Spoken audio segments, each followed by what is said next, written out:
What's happening, guys? My name is Adam, aka Speedy Spectrum, and welcome back to Let's Play and Dub, The Legend of Zelda Link's Awakening for the Switch. In the last episode, we started to explore Catfish's Maw, encountered the Master Stalfos, and ultimately defeated him. And as a result, we acquired the Hookshot. And guess what? We're going to demonstrate it right here, right now. In this episode, we will hopefully finish the remainder of Catfish's Maw. But as you can see, the Hookshot is a nice item to have. Now we can yank those masks off of the iron masks without any struggle whatsoever. But even if you don't hit the mask, you can still stun them.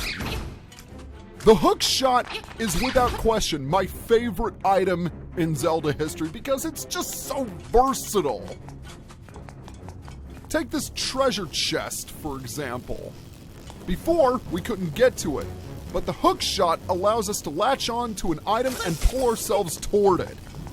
And you can latch on to treasure chests and blocks, among other things. And right here, we have a silver rupee, 100 rupees. That makes us quite happy indeed. I just want to check my map for a split second. Okay, I know where we need to go. We're going to head all the way up there because I want to grab those chests. So we're going to head all the way up to where the skeletons reside. Actually, the skeletons reside here, so I don't know why I'm saying that in the first place. We have more chests that we couldn't access beforehand. Of course, now we can get to them courtesy of the Hookshot. I don't know what it is about the Hookshot that makes me love it so much. I think part of it has to do with the fact that I wish it existed in real life. Think of how much fun you could have if you had a Hookshot to call your very own. Alright, we're going to Hookshot to this block, and then again to the chest, and there we have it. Take a look, we've got a purple rupee. But that's not all we can do. We can head over here and open this chest, which contains yet another small key. Very nice indeed. Okay, moving right along. Not only can we grapple onto blocks and chests, but we can also drag items towards us like that. And inside this chest is yet another purple rupee. I wasn't joking when I said there were quite a few optional items for us to find here. Anyway, with you taken care of, I want to check my map one more time. I believe that is where we have to go. So once again, we're going to destroy these Zols and get zapped by that spark. Oh, piece of power! That's always nice to have. Heading down here, we see a pool of water, and if you remember what the owl statue said, you have to dive where the torches intersect, which is right about here. And check it out! Yet another Mario cameo! Bloopers! Thankfully, they're not nearly as annoying here as they were in the Mario series. I cannot tell you how many lives I've lost courtesy of those bloopers in Super Mario Brothers. Anywho, let's yank this bridge forward and walk along the path and open the chest to grab the Nightmare Key. Yeah, that's what I'm talking about. Well, it looks like we've got just about everything we need. So all that's really left is to fight the actual mini-boss of the dungeon, and more importantly, fight the boss. Now, I will warn you, the boss is a little trickier than most. In fact, some consider it the hardest boss in the game, if you can even say that. But again, the bosses in Link's Awakening are pushovers mostly. That is the one chink in Link's Awakening's armor. Okay, so we're gonna head back to the entrance, or back towards the entrance, I should say. I want to quickly check my map, and yes, we are indeed heading in the right direction. So we're gonna head down here, avoiding the Stalfos along the way, and we're gonna start heading to the left. Jump over and get hit, and that is not the way we need to go. Yep, we need to head up there. That is where we must go. Oh, watch out for that statue. It's going to shoot fireballs at you, and that's never fun. But now that we have the Hookshot, we can pull this bridge towards us. Very nice indeed. And thank you for giving me a fairy. Wait a second. Wow, I'm an idiot. I could have used my second fairy bottle to trap that fairy. Well, it looks like I'll give another chance because magic powder to the rescue. And let's trap another fairy inside and make its life absolutely miserable. Okay, I'm being overdramatic. Let's just go ahead and open this block, and we'll want to have our Hookshot and Rock's Feather equipped because in here is the mini boss. Believe it or not, these guys are optional. We have Gomas. Now, if they rear back like that, it means they're about to open their eyes and shoot a fireball at you. You want to be sure to dodge that fireball, but when you stun them with the Hookshot, they will be vulnerable to your sword. Now, if they shake, it means they will charge at you.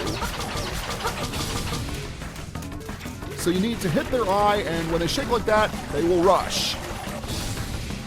You don't have to take care of the bottom one first. I just think it's much easier. Okay, there goes one. Now we need to take care of the other. They were a bit easier in the classic game. Actually, no, they were tougher in my opinion because sometimes they wouldn't open their eyes. And I thought I could jump over that fireball, but it didn't work out as well as I had hoped. Okay, you're gonna rush me. The process for defeating the Gomas is quite simple, but you can actually maneuver around them by going down the staircase you see after you fight the Master Stalfos for the first time. And depending on how you jump in the platforms, you can actually push a block and then get to the staircase the Gomas are guarding, and then you can instantly get to the boss provided you have the Nightmare Key. So that's interesting. At long last, the portal is finally revealed, but I really didn't have a reason to walk onto that portal. So we're gonna head back.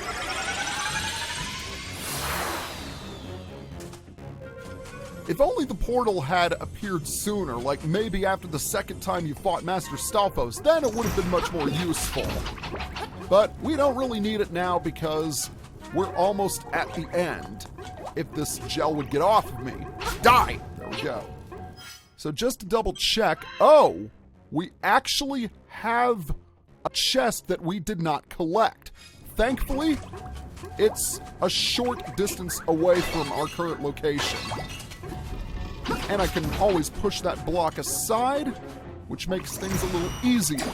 So let's go ahead and collect it. At first glance, you might think that you need to jump onto those platforms, but no. Hookshotting is much easier than jumping with the Rock's Feather. And also, the Hookshot is cooler. Everybody knows that. Okay, right here is a chest, and it's a good thing I got to this chest because I needed this key. I believe there is a locked block at the other end of the stairway that I'm gonna go down momentarily. I never imagined those iron masks to be rodents in disguise because in the classic games they were much more triangular shaped and they kind of looked like blobs in a way. I don't exactly know how to describe them, but they were interesting looking to say the least. Alright, now that we have collected the key. Let's go ahead and collect you, even though we don't really need to because we're at full health. All right, now we're ready to go. Just need to double check to make sure we got everything, and it looks like we did. By the way, in case you hadn't noticed, the dungeon is shaped like a snake's digestive tract. Isn't that fun? Okay, in order to get up here, once again, we will need the Hookshot to grapple ourselves to the upper level. And I loved how I jumped off the Goomba in order to get to the higher platform. Hookshot again, and we've made it. All right, make sure you have that key, otherwise you won't be able to unlock this block. Now we need to Hookshot across and open the door. Here we go. So, you are the outsider, come to wake the windfish. I shall eat you! This room looks innocent enough until the boss emerges. It's the Slime Eel. Okay, the first thing you need to know about this guy is that his barbed tail is going to stake out the majority of the room. And he will pop his head out at at one of the 4 holes. And you need to draw him out using the Hookshot. Once you do, you need to hit his glowing section with your sword. That is the name of the game. His tail travels faster the more you damage him, so be very careful. You need to be quick on your feet. You'll also need to be careful because sometimes the eels that pop out are duds and will explode. Oh, that was not a smart move right there, ladies and gentlemen. And yeah, you want to make sure that you're standing at a good distance away from him. That way he'll be exposed longer. Oh, you jerk. Yeah, he can be a little tricky. Okay, that was a really good one. Yeah, we got a lot of hits on him. He does have quite a bit of health, so this can be a long fight. Ow, jerk. You need to pay close attention to his eyes. If they're white, he's real. If they're black, it's a fake. Okay, there we have it. All right, we're doing pretty well so far. Just gotta keep an eye on my health. Oh, there's a fake right there. Just need to stay back and wait until it explodes. Sometimes he will do that. And when that happens, his tail will start moving in the other direction. All right, once again, we're gonna pull you out, and there we have it. Tisk, tisk. You don't seem to know what kind of island this is. What a fool.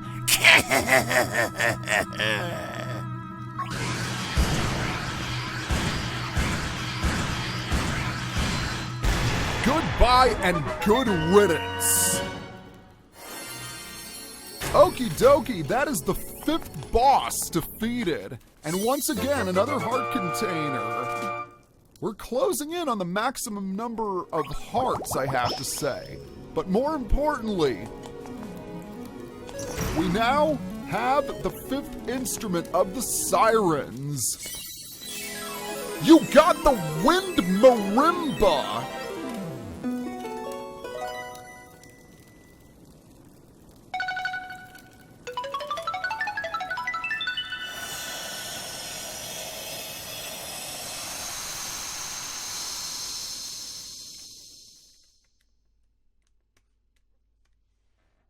Shrine. An island secret in the shrine.